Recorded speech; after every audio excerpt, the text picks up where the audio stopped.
Hello, everyone. Welcome back to another episode of the Ramos Law Difference Makers podcast, where I, your host, Dr. Jim Hoven, have a chance to visit with people every single week that are doing amazing things, that are kicking butt, taking names, and this week is no exception. I promise you, you're going to want to stay tuned, and you're going to want to share this episode with people that you know, because we're going to talk about not only business, but we're going to talk about life from the perspective of a person who is a dear friend of mine, one of my best friends actually, a chiropractor who just really saw her vision early in life and early in her practice. I've had the chance to know Dr. Allison Evans from the time that she was a baby chiropractor, just birthed from the womb of chiropractic school. And now here she is running companies, selling companies, starting companies, and we're going to take that journey together. So hold tight, hang on. We're going to have a great time as I get the chance to interview the one and only Dr. Alyson Evans. Dr. Evans, welcome to the show. Thank you, Dr. Hoven. This is going to be so fun. It is so fun. Listen, I have thought about this show from the time that this podcast started. We are on episode this week, actually, as we're recording this, episode 100 drops. So Amazing. We have been doing this consistently thanks to Gabe and Ian and the team here. It's been a really great episode, and I have had you on my radar from day one. And it's because of our schedules and the way that your life has changed and a lot of things going on that it's taken over 100 weeks for us to get this done. But I think, thank goodness I've had that much time to practice, so it's going to be that much better. Yeah, you were made for this. Oh, well, let's not go crazy. We're made for this. So this makes sense that I'm sitting on a podcast with you right now. Well, we are going to have some fun. And let's start out by talking about you a little bit. Tell our audience, as international as they may be, what you're all about. Who is Dr. Alyson Evans, and how did you come about deciding in the first place that you wanted to be a doctor? Where did that come from in your life? Oh, yeah, I was just asked this recently by one of my children, I think, which is very interesting because children don't really clue into what it is that you do. But I knew I wanted to be a chiropractor at a very young age. I would say 10, 11, 12. I started seeing a chiropractor. And I think that that's a common story, not just in chiropractic, but in general, that we are very impressionable at that age, 10, 11, 12, 13, 14. And for me, my mom, it must have been my mom, who got me seeing a chiropractor for injuries that I was having, sprained ankles. Because you're a big athlete. I was a big athlete. I was very athletic at a young age. So sprained ankles, sore knees. I can remember running the gamut, and my doctor was a chiropractor. So I didn't know any different, and she ended up becoming a mentor of mine, somebody I really looked up to, and that's how I formulated what healthcare was, is that when I had something that was wrong with me, I talked to my chiropractor, and that my chiropractor always suggested things outside of drugs and surgery, and that became a foundation for me at a really young age. So unlike a lot of people, all through high school, I knew I was going to be a chiropractor. Right. I went to university in Canada, we call it, not college, but I went to university knowing I was going to be a chiropractor with that sort of dedication and focus on what courses I was taking, the studies I was doing. And yeah, so that, it's so funny too, because I have a 12-year-old little girl who tells me she's going to be an environmental engineer. And I'm like, I know you will. You know, it's just crazy. I knew at a very young age that I would be a chiropractor. That's so beautiful. Yeah. And you know, the path is so interesting. Like, I was in the same boat, not quite as young. I was in high school and got hurt playing football and got treated. And I'm like, this is what I want to do. So I was kind of a junior, followed that same path. And now here I am 30 years into practice, and here you are 20 years into practice. Neither one of us doing that thing that we thought we were going to do. Right. But we're still fulfilling our life's purpose and our mission. And it's all because of that original foundation, isn't it? Like because of where you were as a chiropractor and me as a chiropractor, that now you're actually in the healthcare business, and we're going to get to that. And I'm actually working in a couple different industries here through Ramos Law in how we take care of our clients and who have been injured and this and that. But it all comes from the foundation of where we were as young guys. I would say now when I talk at chiropractic conferences that I connect more and am more passionate about this profession than I've ever been. And that's really strange considering I haven't practiced for 13 years. You know, I don't use my hands. I basically use my head and my heart now for this profession, but it's very strange. So I'm very fired up now when I talk about what it means to be healthy, what it means to have health care, and how we get better. Yes. I'm on a rampage right now. On a mission. I'm on a mission, about that. And it's taken a long time to arrive at that point where I think you and I were sort of the same. When you get out of practice, and I'm into all these other different industries, it's a bit of a zigzag, but ultimately the path has always been this, which is how do we feel better?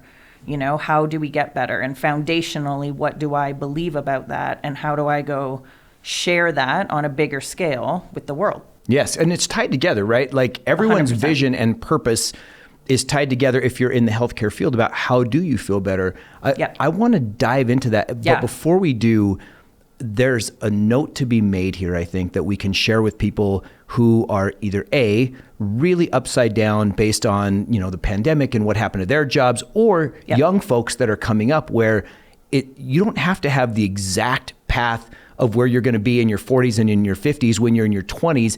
In fact, it's good to have some uncertainty, but where your passions and where your heart live in the moment and just chase those. Because you and I are both great examples of that. Can you speak to that a little bit? Yeah, I think that's a great point. I was thinking about this the other day when someone asked me about that. The word passion is sort of thrown around like you have to be passionate about what you do in order to be fulfilled. And I don't necessarily believe that, but I do believe if you're passionate about your job and your employment and your, space in the working world, that it has a lot more staying power for you. Meaning you can be doing a job right now where it's not your passion, and your passion can be your side hustle or your hobby. But if you're really wanting to stick on purpose, and have that compass, I think being very passionate about what you do keeps the staying power with it. That's right? brilliant. Yes. Right. Yeah. So here we are. Yes. And we've had many different jobs, and I've worked for many different companies, but my purpose is still exactly the same. And here's another adjunct to that, because, I've been fortunate to really kind of be in my lane for a long, long time where I just knew that I was meant to be helping people and communicating. That's what I was meant to do. Yes. And so it's taken various pathways, and it's still ongoing. I'm sure I got a long way to go. But one thing that I know is, and it really became real to me recently, no matter what I've done from the time I was a kid, my nature has been to try to do it really, really well, right? If someone entrusted me, like I remember one time, a person said, "Hey, I need a helper." And my mom and dad said, "Oh, our kid will help you." And I was a young buck, right? I wasn't even driving. I was probably 15 years old. And it was a service master cleaning business. And I wanted to make a little extra money. They had a carpet that needed cleaned, and they didn't have someone clean it. I was like, show me how to clean it. And I wanted to be the best carpet cleaner that I could be. And I wasn't passionate about carpet cleaning, but I wanted to give it my best. And I think that when we can take our passion into anything, how we parent or whatever our job is, even if we don't love our job, if we do it to the best of our ability, all of a sudden the next little opportunity comes, and it tends to take us closer to our passion because we're passionate. And I think I hear you saying that. Yes, I have a 10-year-old little boy who doesn't like to go to sleep at night, and he asks me a lot about jobs that I've had. And I think I've realized I've loved every job that I've ever had since the day I started working, which I was 12. I have that background in which I had to work at a very young age just to have things that, I guess you could say normal people think that they're entitled to. And so, I always talk to him about jobs I had in food and beverage industry, or, being a lifeguard or pumping gas or babysitting or whatever it was. And very similar, every single one of those, I wanted to be the best at it. But as this path has grown, it's funny because I think my purpose on a big scale is to help other people find theirs. Yeah. So whether it's the last company I was at or this company, the thing that is most fulfilling to me is giving other people an opportunity to get on their path.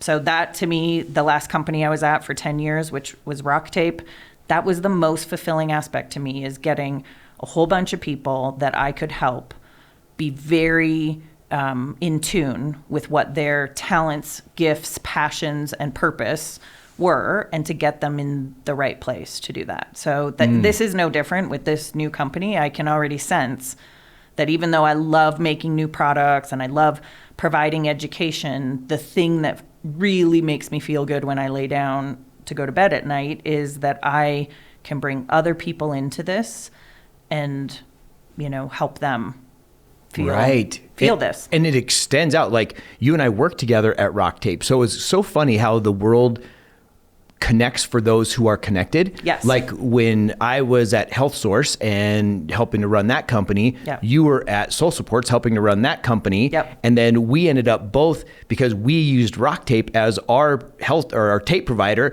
introduce you guys, then you start working in that company. Pretty soon you're helping to run that company. Yes. And then you said, hey, do you want to come in and lecture outside what you do and teach Rock Tape? And I'm like, yeah. So like you and I explained this to somebody recently as this is your spider web. And I don't know how big yours is, but I've been spinning mine for 20 years and it doesn't go away. Everybody that, you have a relationship with, that's not conditional on where you work or who you work for. Those relationships, if you make them genuinely, go everywhere. Yes, keep the relationships, right? Don't burn bridges. Don't burn bridges. I don't believe in, I say this a lot, I don't believe in a personal life and a work life. You've got one life. That's it. There's no, this is business me and this is personal me. And if you can really show up authentically across the board, those relationships follow you everywhere, and which is why we're sitting here at Ramos Law today, 20 years later, Absolutely. And you've become a master of relationships and connections and being able to foster them so that they're not transactional relationships, but that they become deep and meaningful. Even if you don't ever work together again, there's still clearly connections there. How do you do that? What do you do to actively, intentionally foster a relationship at every level? Like you say, business, personal, family. What are your tactics, strategies, and secrets? I don't know, actually. When I think about how I think about people, because we all think about people in our lives a lot, I think maybe one difference I have is that I let people know that I'm thinking about them, which seems very simplistic, but oftentimes maybe you and I haven't talked for 3-4 months and it's just sending you a little message, that I'm thinking about you. I could do that twice a year and you and I, time stands still, right? So it's so funny because we have so many means of communicating now that are very shallow, through social media, through emails, through text messages. I think one challenge for me over the past couple of years has been not seeing people as much and figuring out how you fill those gaps. Because I think for me is that I've been able to see people, look them in the eyes, tell them I love them and I miss them and just be very genuine about it. And then when I'm thinking about them, I randomly think about people that I've worked with in the past. I just send them a note to tell them I'm thinking about them. And I think that ultimately is leadership. Leadership is caring about other people. And when people really feel like you care about them and it's genuine, they'll follow you into the unknown, off an abyss. They will follow you if they really feel like you care for them. So there's my secret, and I didn't even know I had it. I really actually care about people. You do. And I've been a witness to that. And it's so funny that you say that. I've been sharing this with my family and friends for a long time, that when someone pops into my mind, generally there's a reason why. They're connected to me somehow. And so I will do the same thing. I'll shoot them a text or a quick call or even an email, just something to say, hey, hope all is good.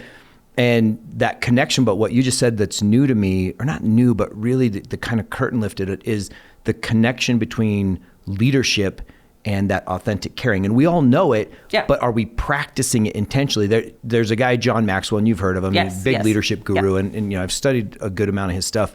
And he says that all followers, if we want to call them that, you got leaders and people that follow the leader, they fall into a category where they want one or all of these three things. One is they want to know, do you care for me? Which is what you're talking about. First, do you care? Two, can you help me? Yes. In fact, help me do my job successfully, help me hit my goals, help me fulfill my dreams. And 3, can I trust you? Yeah. So caring, helping, and trusting. And I've seen that. Those are so cyclical too. Aren't they? You know, it's like you can't trust someone if you don't feel like they care about you. And if someone is genuinely helping you and you feel like they're helping you, you're going to trust them more and you're going to, care for them more. It's all very cyclical. We can't help it. No. Yeah. So, I want to now start bridging into what you're doing. You have started a company called Fringe. Fringe. Yep. And Fringe is, I'm going to let you describe, but it's a company that really focuses on health through all of your training in chiropractic, through all of the connections that you made at Rock Tape, where you and I got the chance to educate people around this country on the benefits of movement and taping and therapy and all these kinds of things. Yep. You've taken that and now you've applied it into this spectrum of a molecule that we've all heard of now, of CBD, and how that ties in to a healthy lifestyle. So talk about Fringe, how it got started, and your connection on the leadership. How do you find a team for this? I want to bring the business and the product together. Yes. So Fringe started in my brain many, many years ago. It didn't have a name. It was just that thought of what would be next for me. So after Rock Tape, and when I knew Rock Tape was going to sell, and I knew that was an opportunity for me to be a part of something I hadn't been a part of, which is transitioning a big company to a really big company. I wanted to learn what all that was about. So I stayed through that transition for a couple years, but I think the thing I was afforded was the ability to think of what was next while I was doing something still. And that is available to anybody because we have a lot of hours in the day. So thinking about what's next, can be your extra 8 hours of the day. Yes. And so I started really thinking this would be my third company. So 10 years at one company, 10 years at another company. What should this one really represent? And I already knew that I love bringing people together. I love innovating a product and I love educating. And I always look for an industry where those opportunities are screaming for a need. So I knew the CBD industry needed education because it's very wild and crazy. I knew that there was some opportunities to innovate. But the bigger picture was creating a brand and a mission and a company that people would want to be a part of. That, to me, was a beautiful thing about Rock Tape, that people wanted to be with us. They wanted to be affiliated with us. They were very proud of who we were and what we stood for. And that's where Fringe, the name Fringe and what it stands for, that's how it was born. So it's kind of outside of CBD. It could have been anything. This is me 20 years into the rehab industry, which is a people industry, treating lots of pain and people that have a lot of musculoskeletal problems, and realizing the biggest opportunity for any healthcare provider is connecting with the person that is sitting in front of them. And that often that we would describe as, I had this low back pain case today, or I had this neck pain case today.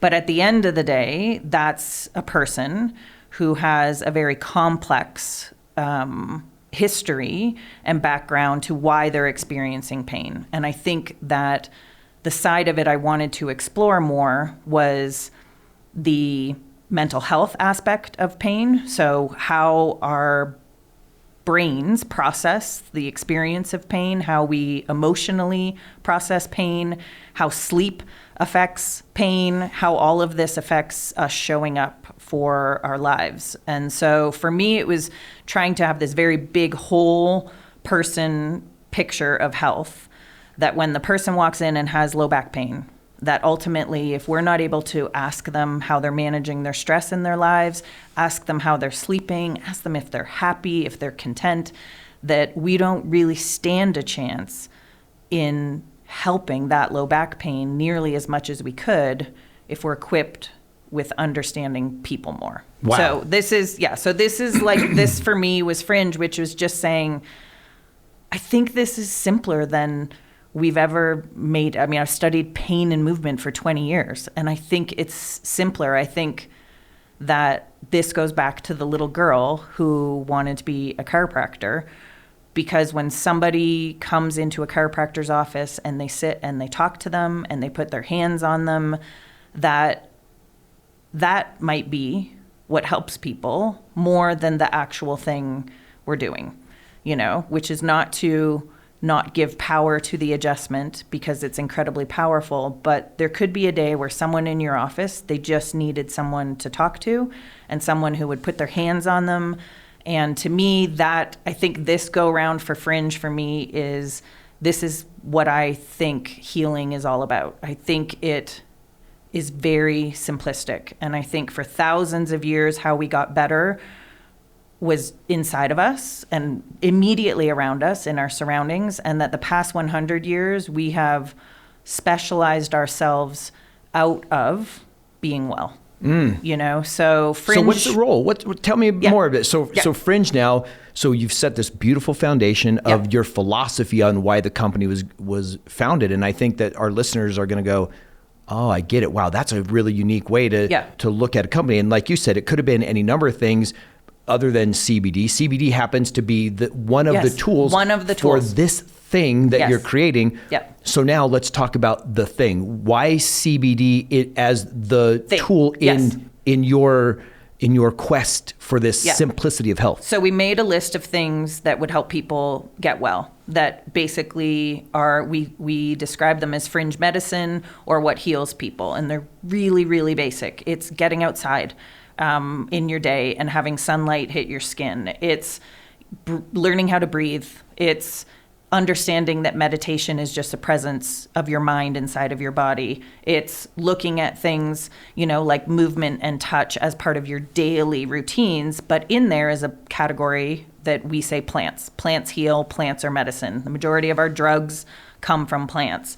If you were to take the oldest known history and records of a plant that has healed human beings since we were human beings, it would be the cannabis plant. It's the first known plant that was cultivated for nutrition and medicine for human beings. So for thousands of years, we had this plant that we literally evolved with. Wow. The animals that we would eat or would provide us our milk and eggs and what have you, they grazed on this plant. This plant, the seed of this plant was used for oils for us to consume and fiber for us to consume. We used this plant as medicine, we used it as nutrition, and we did it for thousands of years. The past 100 years, we have not had access to that very plant. And we have become increasingly sick over the past 100 years as a species. As a people, yeah. Yeah, as people. So learning about the history of this plant, learning that there was an opportunity in this industry. We now talk a lot about plants healing, and we focus on the cannabis or hemp plant and trying to put an understanding to the history behind it, which I think is important. And it's riveting too. It's sort of like a Hollywood movie. There's like injustices and, bad guys and good guys and politics and religion and all sorts of poor motivations centered around why we got rid of this plant for 100 years. But then there's so much science to support this plant as a medicine to literally heal so many aspects that we struggle with today. So we focus on pain, anxiety or stress, and sleep, but there's many other, aspects of the compounds in cannabis that can heal us. Wow. So here we are. Here we are. So let's get into that Hollywood tale a minute. It's so good. So when we're talking about CBD, which is the form of the cannabis It's a plant. Compound in the cannabis plant. Yep. Okay. Yep. Now we have also a hemp plant, right? Are those two plants far different? Are they related? How do those things come together with CBD specifically? Right. So it's one plant. And that's what a lot of people don't understand. The plant name is cannabis sativa, and it has changed over time that cannabis sativa can have differing amounts of compounds in it. So if cannabis sativa has less than 0.3% THC, which is the psychoactive compound in the cannabis That's what plant. makes people feel high or whatever, right? That's the recreational side. So if a cannabis plant has less than 0.3% THC, we call it hemp. It's the same plant. Same plant. Yeah, it's all semantics. If the cannabis plant has over 0.3% THC, we call it cannabis, marijuana, all the slang names, you know, for it, but it's really cannabis. It's all cannabis. It's just what is the chemical makeup of the plant. And so hemp was legalized in 2018 federally for us to use, which is very new. That's like yesterday. And so hemp right now is where the CBD market comes from. So technically very low amounts of THC in that plant. But the funny thing about CBD is the dominant compound in both of those varieties of plants. So whether it's cannabis or hemp, CBD is 70-80% of the compound found in that plant. And is it all through leaves and roots and stems? Flowers, or flowers and leaves are the main areas where these cannabinoids or chemical compounds that heal us are located. But the stalks of the hemp plant are fascinating. I actually brought you our first hemp t-shirt. Nice. So the stalks are used industrially for rope, clothing, manufacturing, plastics, building homes now. It's absolutely fascinating. Yes. So, I mean, for thousands of years, this plant grew like a weed, no pun intended, was incredibly easy for farmers to farm, and was so versatile that it was literally like us talking about wheat today. It was how we lived. Easy in climates too? Like lots of different climates, no problem? All sorts of climates, yeah. So right now in the U.S., hemp is organically farmed, which is an interesting topic because most things cannot be organically farmed very easily, but hemp grows incredibly easily, many conditions, and it grows quickly. So 8 to 12 weeks and your plant's at a mature height and you can harvest and replant it again. Wow. And so it's sustainable that way as well. Super sustainable. Uses less water, better on the environment. People in the industrial world believe that hemp can revolutionize essentially the opportunity for revolutionizing parts of climate change.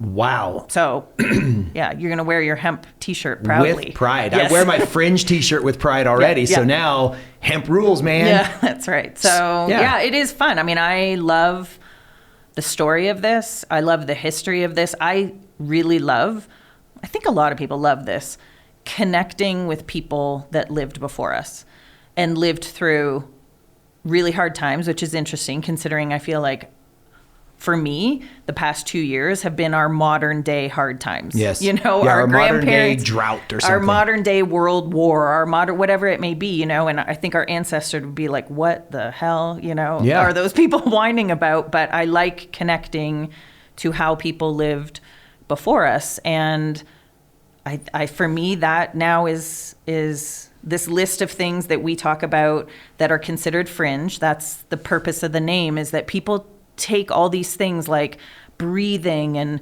spending time outdoors and, actually moving for an hour a day. They consider these things alternative medicine. And they aren't. The alternative to medicine was drugs and surgery. How we healed for thousands of years was this list of fringe medicine. I believe it's how we get better. I believe it will be how we get better. So we're bringing the fringe to the forefront. Fringe is becoming mainstream. Yes. So what do we do with connecting, or how do you guys do this, the medical part, the medicinal part of the plant and CBD, with then getting outside more, getting some exercise, getting good rest? How does that happen? I feel like I wrote that question for you. And just so the listeners know, I didn't tell you to ask me that. But the connection is amazing. So if I were to make a list of what we describe as fringe medicine, and I've already emphasized it, nature, water, movement, breath, sound, light, all these things that surround us, every single thing on that list does something inside of our body consistently. So in our bodies, we have a system called the endocannabinoid system. It's a biological system. Be like me saying to you, you have a circulatory system or a nervous system. We've known about this system for decades, but because it interacts with a plant that was a Schedule I drug, we've been prohibited from learning about it. Wow. So you can't even learn about it. We've been prohibited from learning about it. We have been prohibited from learning about a biological system that is in every living animal on Earth, right down to worms. Wow. So it's a series of receptors and enzymes, and it's basically a communication system inside of our body. So the endocannabinoid system is responsible for moderating and regulating our health. So it moderates our circulatory system, our digestive system, our immune system, our nervous system. It basically is there to keep homeostasis, harmony, or balance inside of our body. So if I have too much immune function happening inside of me, the endocannabinoid system is there to turn it down. If there's not enough, it's there to turn it up. It's like your dials, your volume dials on a stereo. That is the endocannabinoid system, or the ECS. Wow. So here's the fun thing. We now get to educate about the ECS, and we don't necessarily just have to talk about CBD. So for anyone listening who goes to a chiropractor, they did a study 20 years ago, which we would never learned about this as chiropractors, right, that when you go in and you get a chiropractic or osteopathic manipulation, that one of the compounds in the ECS, which is called anandamide, which is a compound inside of us that makes us feel good. The Sanskrit for it is called the bliss molecule, which I love. So, I like it. Yes. So essentially, when that molecule is high, we feel really good. So this should not surprise anybody that all the things that you do that make you feel good increase anandamide. And one of the cool things is that massage increases it. A chiropractic or osteopathic adjustment increases your anandamide levels by 168%. So when I go to the chiropractor and I come out of there feeling good, and we used to think, oh, that's an endorphin rush. Endorphins don't even cross your blood-brain barrier. There's no such thing as an endorphin rush that makes you feel good. You go for a 5K run and you feel good, that's an anandamide boost. That is this endocannabinoid system giving you the feedback to say, do more of this. Yeah. I feel good. So all the things on our list, being outside in nature, increases endocannabinoids. Touch, massage, acupuncture, chiropractic care, hugging people increases anandamide. Being around people, community, we talk about as being a healing factor. You need to be around people. There's a reason why when you go somewhere and there's a lot of people and you feel that energy, that's anandamide boosting inside of you. Yoga, meditation, just going for a run or a walk or anything in which your body is moving and exercising. And then obviously, this plant, which is the cannabis plant, has a massive impact on the molecules in this endocannabinoid system. So we can take CBD to create that boost in these compounds that make us feel good. So I can take CBD if my sleep is dysregulated. Well, the endocannabinoid system is there to regulate all systems in our body. So the funny thing is, CBD, the miracle in all of this has always been our bodies. And it's learning, as you know, how to tap into what helps our bodies heal. So if I take CBD to help me with sleep, all CBD is doing is communicating with that endocannabinoid system to regulate your sleep clock or your circadian rhythm or the balance to your sleep. So people are taking CBD, their sleep is so dysregulated right now and so shot from the amount of cortisol and stress in their lives, they take CBD and they think the CBD helps them sleep. The CBD was a messenger to your endocannabinoid system to regulate your sleep patterns. The same goes for stress and anxiety. If I'm super anxious in the afternoon or the evening before I'm trying to go to bed, or I wake up with my heart pounding, that is a dysregulation to a lot of the chemicals that communicate to our brain, our neurotransmitters. Taking CBD communicates with the endocannabinoid system to regulate that serotonin pathway that is hugely responsible for how we feel. And all of a sudden, I take CBD and I feel calm. It was my body. It wasn't the CBD. So This 20 years later, to me, is so funny because I learned when I was 10 years old that the body is capable of doing everything it needs to heal itself. And I didn't know that went into my DNA, and I live it now. And so when I'm behind this now, I get really fired up about this conversation, the fact that there's some injustice here. We haven't been able to learn about this system. It's still not taught in any medical schools. Cannabis is still a Schedule I drug recreationally in this country. And that we now get to bring this education to the people. And I'm a little scrappy, as you know. So I kind of need some, a little challenge, a little I need obstacle, a little challenge, friction. and I need some feeling in there that something that should be so simple and is so right is being prohibited from us learning it and experiencing it and getting better from it. Oh, and here's what I love about the story that you shared, Alyson, is that's the piece of it. And then when you talk about the cannabinoids, whatever, in this case, CBD, it's really a driving force for this system to regulate along with the other systems. So yes. When we talk about light and getting light first thing in the morning, when we talk about movement, the adjustment, when we talk about the sleep and how all of these things are related, it still comes back to the same thing. Same system. It's a concert. It's right. How many instruments? Like, here's what I know. This is for all things health. The more things, the more, like, me well enough to know my diet is not my strength. I do know this. Right. Yes. And I want it to be. Yep. But here's what I figure. Would it be better to struggle with a diet and then do good on sleep, good on my relationships, good on my mental side, good on my movement, exercise, good on all these things? Or is it better to go, hey, since my diet's not good, I'm just going to let the rest of this go? Like, you're better off to do as many good things as health, knowing that you're not going to be perfect, but knowing that they're connected. This is what gets me excited, because now we're saying we got this molecule that is completely now available. Yes. And you're not only tying it, you're not tying it to pain. You're not tying it to sleep, and you're not tying it to energy. You're tying it to the overall comprehensive system that now drives those, where it's a tool. Yeah. But the fact that you're educating people, it's one of the things I loved when you were in the orthotics industry. Yep.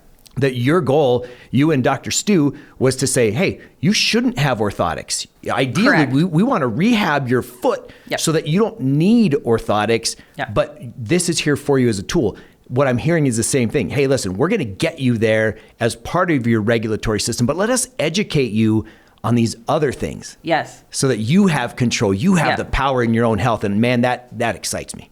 It is exciting, because the truth is, we are asked, do I need to take CBD every day? How do I take CBD for sleep? How do I take it for this? And the honest answer in this is, of course, you do not need to take CBD every day. And that how each person takes it and how it helps them has to do with the health of their endocannabinoid system. So we now know that chronic stress and a poor diet and lack of exercise are the three biggest things that reduce your endocannabinoid function inside of your body. Wow. Chronic stress being the number one, which is why I think everyone's responding so well to CBD right now. Yeah. Is because that low level stress that never goes away from the minute you're conscious to the minute you go to bed. Right now, it's pretty hard to escape a little bit of that sort of doom, gloom, fear messaging that's out there. So the health of your endocannabinoid system is very personal. I use the analogy of it's like a garden. Your garden looks different than my garden, and they look different many times throughout the year. So there can be a time, a season for you where your garden is not looking so hot. Your diet went to shit. You're not exercising as much as you haven't been around people, you haven't been doing your breathing, you essentially are doing all the things where your endocannabinoid function starts to reduce. Your garden is going to respond really well to anything that boosts ECS function. That's so right. You put CBD into that garden and it's like, ooh, sunshine, rain, You have a summer where you're just crushing being outdoors and moving and you're eating well. You might not need CBD that much. You might notice right then that your sleep has regulated, your anxiety is better, because you're doing the things that you need to do to take care of yourself. So this to me has been, we've only been alive for 6 months, so we're a baby as a company. But when people tell us that using the Fringe CBD is helping them, we basically say to them, you have to listen to your body. And if using it changes, and you learn that on Friday nights, for whatever reason, maybe it's the work week, maybe it's, parenting, whatever it may be, on Friday nights, you start noticing you don't sleep very well. So on Friday nights, you take Fringe CBD to help you sleep. And you learned that about yourself. That to me has become like the goosebumpy thing that happens every week where someone sends us a message and says, oh my gosh, thank you. This has changed my life. And then we're able to respond back by educating them on other topics that can start to put this whole picture together and basically say, we are saying plants heal. We are talking about CBD. We made a very amazing product, but in the big picture here, the really amazing thing is each of us and having to learn about that. So I always say, I also don't have a perfect garden. Sometimes there's too much water, too much sun, insect infestation. My garden is really invariable. But I know people whose garden looks beautiful all the time. And it's funny because sometimes I walk by those houses in the neighborhood and I'm like, damn. Look at those houses. How do you do that? Who's got this kind of time? Right. And it's so true for our health too. And I think it's just learning about what you need to do for yourself and listening. If for you, going outside 1 hour every morning, watching the sunrise and doing activity in the morning resets that endocannabinoid system inside of you, then you just hit a jackpot. Right. It's like you are learning what you need in order to feel well. Is there a way to measure the endocannabinoid system? But there will be. My crystal ball tells me that in the future, we will look at endocannabinoid levels like we look at vitamin D. And that I look at vitamin D as not something, you don't get vitamin D from your diet, you get it from the sun. And vitamin D deficiency is a modern day world it is deficiency. Everywhere. Endocannabinoid deficiency right now is a modern day deficiency because in order to have it healthy, you need to be outside, you need to be moving, you need to not be experiencing chronic stress. So we know it exists, but we don't know, like you don't know what your level is compared to mine at this point. No, so new. Do you remember when you and I started a little thing called Project Move? I do. Do you remember that? Mm-hmm. And it was on the same kind of principle where everybody was a project, hence the name. Yep. I remember you and I, like there was a group of us that believed in that. Yes. There were a group of 4 of us that went in that journey together, and you and I were tossing around names, right? Remember this one, Project and Move, and remember we had another one that the letters came out to FU, so we decided not to use that one. Right, that was rough. Yeah. But Project Move, this is similar in the project aspect, as I'm hearing you tell this, that if we can have people look at their bodies, their lives, their health as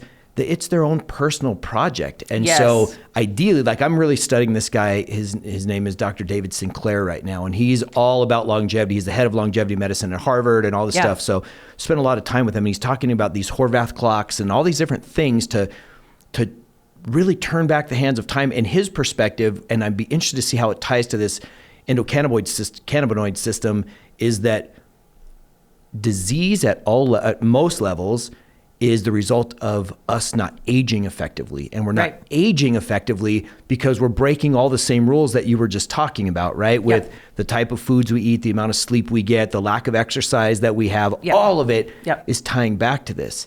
So talk a little bit about the products that you guys have and why your CBD is different. Because you can get CBD at a gas station right now, so right? In a drink, infused in a pillow. I don't know. Like there's all these ways to get it done. There are CBD pillowcases.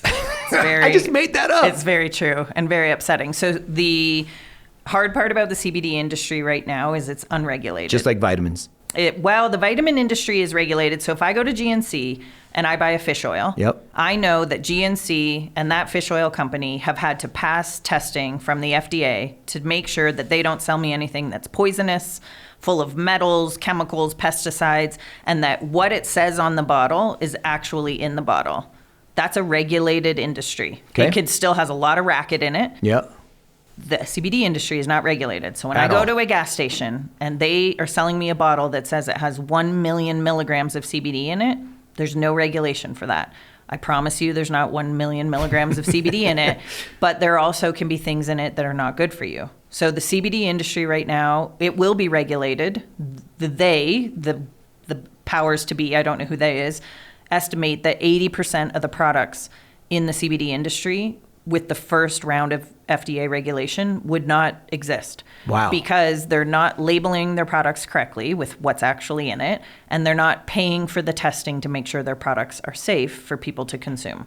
So this industry is a buyer beware, which is not a good industry for a buyer to be in, because buyers, when they go buy a fish oil and they want to know how many omega-6s and 3s are in it, they trust the bottle. Right now, the only way to trust a CBD product is to make sure that they've done the testing and post the testing of what actually exists in their products. So I went into the CBD industry very new and interested, and as a what I would consider very average health consumer, meaning I am no model of the epitome of health. I struggle with all the things that, like you and I on diet, I like cupcakes. I love them. You know, you love Me sugar. too. I know you do. So it's like I'm a real consumer, and I love that I will always connect with real consumers, because I'm definitely not picture perfect when it comes to health. But I started taking CBD, and it was a very inconsistent experience. And as I started learning about the industry, I learned why, because it was probably inconsistent products I was taking. And I also thought they tasted very disgusting. And so sometimes I would take a CBD gummy to sleep and it would work. And other times I would take it and it wouldn't work. And I didn't understand why. And to me, that's an opportunity. You know, so for the business person inside of me, I was like, well, if I'm experiencing this and it cost me $70 for these CBD gummies, I'm not going to go buy another bottle of these if sometimes they worked and sometimes they didn't. So long story short, I met a group of food scientists that are focused on the medicinal aspects of CBD, and they're amazing at what they do. And I learned that CBD is an oil, just like other oils in our body, and that we do not digest and metabolize oil very efficiently at all. 6 to 20% of the oil that we take in a CBD product is utilized by our body.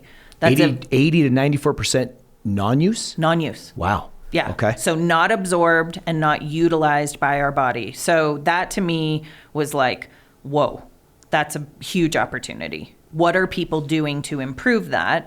And I learned of essentially different processes that you could do in the oil industry, actually exists with vitamin D as well, to improve bioavailability or absorption. So we worked with this group of food scientists. They taught us about water-soluble techniques.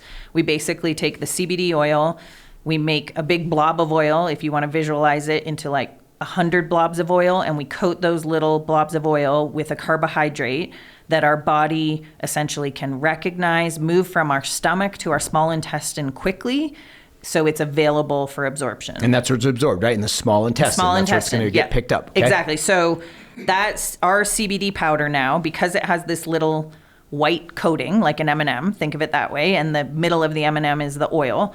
It's amazing because it makes it tasteless, which is just a huge consumer improvement in the enjoyability of it. So it's tasteless, it's odorless, and it's 4 to 5 times the amount absorbed and used by your body than a CBD oil or gummy. Is that unique in the marketplace? It's among unique. The It'll become way more common, but it's very unique right now. It costs more money. This is an unregulated industry. People are not paying extra to do good things Yes. in this industry because there's a lot of money to go grab by doing things easily. Mm-hmm.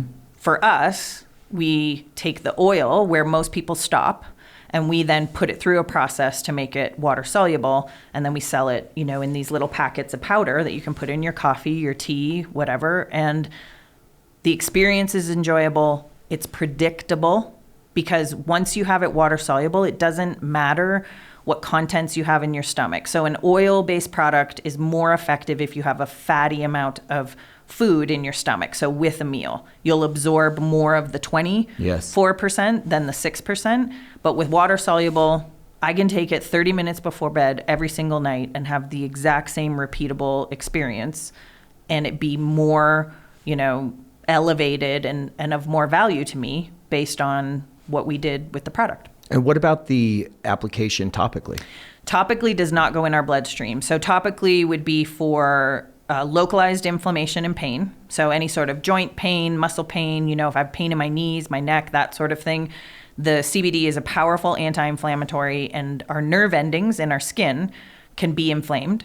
and that inflammation can be translated to us as pain. So CBD is super helpful for that. And then CBD is almost miraculous for skin irritations. So any sort of like eczema kind of thing? Eczema, like psoriasis, rashes, heat rash, acne. Like, we've had so many people tell us crazy things, but the story isn't any different.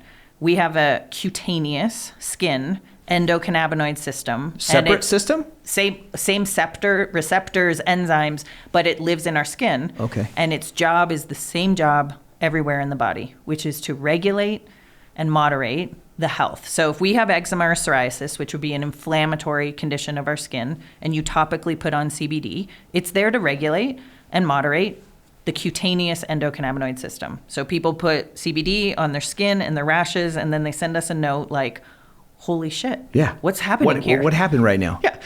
I just had a message this morning about a lady telling me about using the CBD under her eyes, for like bags under her eyes. And I said, listen, we made a clean lotion. It is, you could put it anywhere. It has no anything in it that is bad for you or, too hot, too cold. It's just CBD in a really wonderful lotion. I put it on my hands, which can get sore, and I put it on my knees, and then I rub it all over my face because the smell of it is so good. Yeah. So, but will that help with sleep or anxiety, which is very much so an internal dysregulation? No. So when someone tells you their CBD lotion is to help you go to sleep, it's probably not true. Right. Yeah. Well, you know what's fascinating to me? Again, how all these worlds connect. Because when you and I were teaching and doing our thing, one of the big things that we would tell doctors and healers and therapists all around this country was that there are receptors that live in the skin, in the muscles, and in the joints. And by working with those receptors at all those levels, you'll get a faster response. So instead of just working as a chiropractic adjustment, which is predominantly hammering the joints, when you put some tape on the skin and you did some movement therapy and pattern grooves, this hit that at every level. Now what I hear you say is that same thing, that there's this regulatory system that are based on these cannabis little receptors that are on the outside and in the middle and on the inside. And by affecting them, they're still working with the nervous, like everything working together. Yeah. So it's very hard, because I think it's hard to imagine cells in your body. But essentially, the endocannabinoid system is a cell signaling system. There's receptors outside your cells and inside your cells. And it's literally the gas and the brakes for the health of all of your systems inside of you. Wow. So sometimes there's gas on one and brakes on another, and every body is so different that it's going to be a different response, which is very hard to sell. It's very hard to say, this is going to help you with your pain. I don't know if it's going to help you with your pain. Pain has an emotional processing component, which CBD has been phenomenal with. Pain has an inflammatory component, which CBD is phenomenal with. But I don't know the source of your pain. I don't know the history of it. So I don't know if CBD for you becomes this sleep, like miraculous thing, mood miraculous, pain, digestion, hormones. We've heard it all. And I think we just have to be comfortable knowing how it helps and why it helps. And that answer will always be, it's very personal. Do you think it becomes sort of like an essential nutrient? And for those people that don't know what that means, an essential nutrient in our body is one that the body can't make. So, you got vitamin D is an essential nutrient because we don't get it from our food or body, our body doesn't make. We have to get it exogenously from our food or in a supplement. Is CBD in that kind of thing from a regulation standpoint, like given the status of our world and our stress and everything else? Is it something that maybe someone should look at taking every day for the long term from just a regulatory station, or is it something that you could grow out of in that season like you talked about earlier? So because our bodies can produce their own endocannabinoids. Oh, they can? Yes. So CBD is a phytocannabinoid from a plant. Our body produces all these endocannabinoids on their own. So that anandamide that I talked about, bliss molecule, that's of them. That's all day long inside of our body. Gotcha. So I don't know that CBD would ever be considered essential nutrient by the by that definition, who define that, because we can produce it on our own. But vitamin D is the same argument. I consider CBD now, when people ask me, should I take it every day? And I say, I think there's tremendous health benefits to incorporating hemp and compounds from the hemp plant into your diet every day. I do it personally every single morning. I read about this. I study this. I now fully believe that this is helping me in today's world combat many areas of disease and disharmony within my body. So to me, I would have like an asterisk beside the word essential, meaning I think it's essential to modern day living, you know? And I didn't think I would think that way when we started this company, but the more we read and the more we learn, this is the very beginning, you guys are going to see pharmaceutical companies concentrating compounds from the hemp plant to treat cancer, to treat neurological disorders, to treat digestive disorders. They already do it to treat seizure disorders. This plant heals. This is probably ahead of psychedelics, would you say? Because I know psychedelics is they're on like that probably same 2-3 years behind. Yeah, they're that same path where now what used to be completely shunned is now having a lot of research sponsorship at Johns Hopkins and places like that. Yeah, so this is along that same line. It's along the same line. And so do you see that, and again, I know you see this, but I just want to bring up to listeners, I love what you said about every day, right? Just looking at this as a potentiality booster. Yeah. But at the same time, what I love in your message is it's not the thing. Nope. It's part of a system of you taking care of yourself, of you educating yourself, of you enjoying your life by understanding what helps you enjoy life. Yes. And that, to me, that's the coolest thing ever. I think that's the greatest thing you could ever sell as a company is something that you hope people don't need. Yes. Brilliant. It's like really powerful to believe that when you're selling something, you know? So yes, we sell CBD, we sell education, we will sell many more things that help people get on that very same purpose and path, which is just to have a much simpler way to feel better. So I don't know the magic bullet in all of there, but I do know that I feel pretty strongly about us being outside more, and that movement is probably always at the top of this pyramid, which is that our bodies were made to be in regular motion. And so somewhere in here is like some perfect cocktail for people that doesn't have to be a perfect diet. Absolutely. Doesn't have to be a perfect exercise routine. You don't have to work on a farm all day and have sun beating on you for 12 hours. But in there, your cocktail of fringe medicine is for us to figure out. I love it. Yeah. Well, I tell you what, I think you're going to enjoy the stuff from Dr. Sinclair, because I'm going to send it to you. Yep. And it talks about these longevity genes, and there's a lot of them, but they come into three main buckets with mTOR and AMPK, and then these sirtuin genes. Yes. And it talks about, he's really big on saying how all the things we've talked about so far, like when we were ages ago, we were not meant to be, but unfortunately we were either hungry or cold most of the time. So we had to get this concept called hormesis, where we were fighting to stay alive, and Stress it made response. us better. Stress response. Yes. And Resiliency. So, resiliency. Everything that you've shared with, I think, turns on those longevity genes when done with education. So I think you're on it. So now I got to ask you one last little bit of questions before we go, because I can't believe it's already been an hour we've been together. We could do this for days. Don't they want a 5-hour podcast? That's right. Gabe, extend it, Gabe. Here we go. What made you decide to start a business in a pandemic? Was it just timing, or did you think, what the hell am I doing here? Or what was your thought process? Did you think to wait it out? Or I want to hear just a little bit about that as we wrap up, like, because you had to have the motivation, the fire, the belief, the commitment that no matter what, you were going to make this thing work, and now was the time. Just tell us about that, because I think it's a story of inspiration that we can all learn from. Yeah, there's definitely just the underlying thing to that entire story is just your relationship with fear and courage.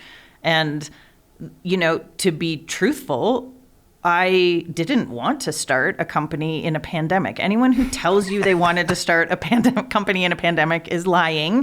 That is not what they want to do. But I had committed to this, and I had been working on it for a year to a year and a half before I essentially left corporate America. So I left a big, comfy paying job and all the things that you are told you need, you know, to feel good about your life. And I knew that they weren't what you need to feel good about your life. And so I essentially committed to leaving that job and started working on Fringe. And so when faced with that decision of like, you committed to go and do this, I just went and did it. And so in a way, it's like I was standing at the ledge and there was some pushes behind me to go and do it. Very quickly on we launched Fringe last summer, so summer of 2021. But we had been working on it for a year and a half. When I say working on it, thinking about it, reading about it in the evenings, cramming things on the weekends, just really bringing this thing to life. It was pre-pandemic. As the pandemic hit and Fringe was going to launch, it was sort of this Hail Mary of like, there is no worse or better time to start a company that helps people with this sort of thing. Yes. Which is stress, sleep, anxiety, pain, health, healing, healthcare. Isolation, like all these things. I was like, oh my God, this is so amazing. And we were prohibited from gathering places, which is how you tell people about a new company. I teach, and there was not a lot of opportunities to teach. You're trying to connect with people through a Zoom screen. That's not connection. The connection is very much so being in your physical energy field and me in yours, and us looking at each other and hugging each other. That's community and connection. And it was non-existent for the beginning of Fringe. So I think, you asked me, did I plan to do this? No, of course I didn't plan to do this. Am I happy we did it? 100%. What was the biggest lesson you learned? And maybe because you have been in several companies from startup to sale even, was there something specific, and maybe the timing of the release in a pandemic was something, or maybe it wasn't, but is there something that you just really have taken away from starting this venture? Yeah, so this is a highly censored industry, and alongside COVID, which is a highly censored time frame. So we've got cannabis and CBD highly censored, colliding with COVID, which just hashtagging something on social media as natural health right now is a huge target to have your account shut down. In the beginning, we had every roadblock placed in front of us. We had our credit card processor shut down. We had our website not working, all because of this CBD industry being so censored and regulated. And I think the biggest lesson for me is always, I am not a lone ranger when it comes to starting a business or I'm not a single sport athlete. I am a team athlete. And the biggest lesson for me is that I think people limit themselves by feeling like they have to be able to have all the skill sets. I knowingly do not have all the skill sets to run a company and to grow a company like I have in the past. Selecting your team based on nothing but their personalities and the people they are is the lesson for everybody in business. I don't care anymore all the detail of your resume. I care what happens when you get a roadblock. I like to see what happens for you to plow through it or go around it. Meaning, what is your grit? What is your resiliency? What is your resolve to stay on course with the mission? So I do not run Fringe. I have a partner, his name is Anthony, and he operates Fringe. And when a roadblock goes in front of him, I'm running the other way, he's running the other way, and we're getting around it. We have had way more roadblocks at Fringe than we've had open highways. And I think the lesson for me is have the right team. You know, just, it's so important to me to know that I believed we could start a company and that company could be shared with the people who work for that company. And I really don't care anymore what their hard skills are.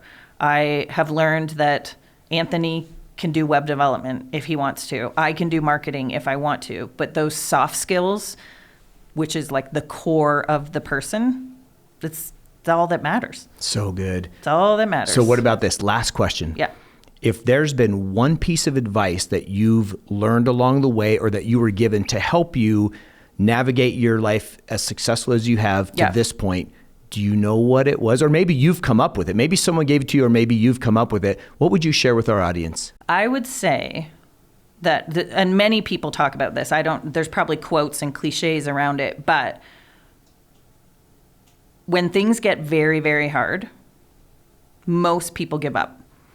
And right on the other side of how hard it is, at the hardest moment in your life, on the other side of it is the lesson, is the triumph, is the glory, all the things. And so few people get to experience that, because when you get to that point where something is so, so difficult, a decision to quit a job, a decision to leave a relationship, it's a decision to keep going when things are very hard.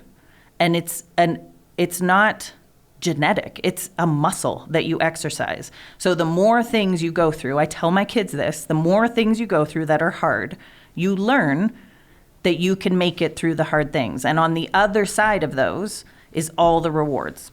So beautiful. That's it. Man, I'm taking it. I'm taking it. I can't wait for my next obstacle. That's right. So how do people get a hold of you? How do they learn about Fringe? How can they make the connection between where they're at in their lives and what this might do for them? So you can go to joinfringe.com. That's Join, the website. like Join, like become part of the team? Yep, joinfringe.com. There's it's a very simplistic website. There's products there. Our social media is a great place to learn a lot. So Join Fringe is our Instagram, Facebook, LinkedIn.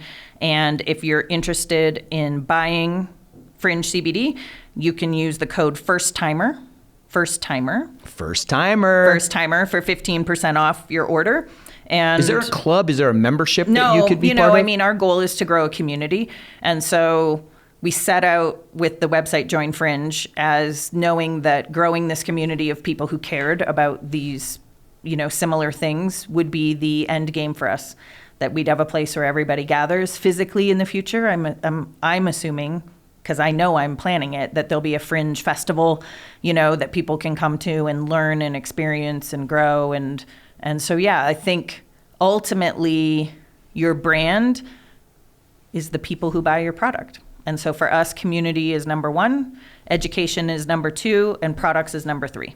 Beautiful. Well, I'm the head of the Fringe fan club, my dear. Dr. Alyson Evans, thank you for the time. I know how busy you are with what you're doing and creating. I know this is going to have massive impact for people around the planet. So thank you. And again, whatever you need support, I gotcha. Thank you, Hoven.